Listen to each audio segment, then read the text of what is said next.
So if you're new to working out, when you look at a machine like this, it can be kind of intimidating. So I'm gonna show you how to set up a pullover exercise.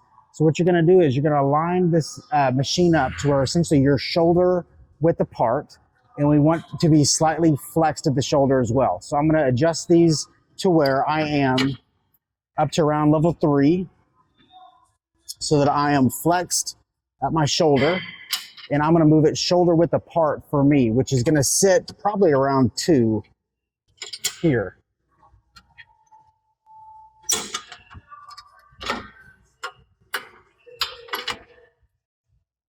So 2 very simple adjustments. Number 1 is you're just adjusting the height where you're pre-flexed at the shoulder. Number 2 is I'm adjusting the width to where I'm shoulder width apart. So I have these things setting just in those positions. The next thing I'm gonna do is I'm gonna set up for the exercise. So I'm gonna put this on a pretty lightweight for me.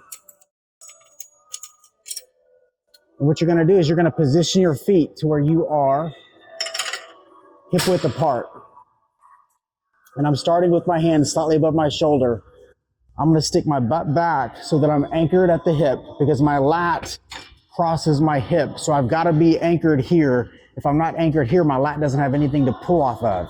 So I wanna be anchored at my hip so that my lat has the ability to contract and the ability to pull my arms down by my sides.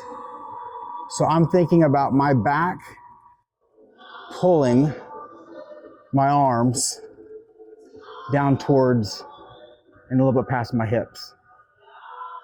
And then it's my back controlling my arms all the way back up to where I am flexed at the shoulder. So it's very, very simple to set this thing up. And I thought I would be just very basic with it as far as showing the adjustments for how to move and position the arms of the machine to the basic setup, which is gonna be your feet hip width apart, your hips back, your trunk slightly leaning forward, and you're starting to flex here at the shoulder.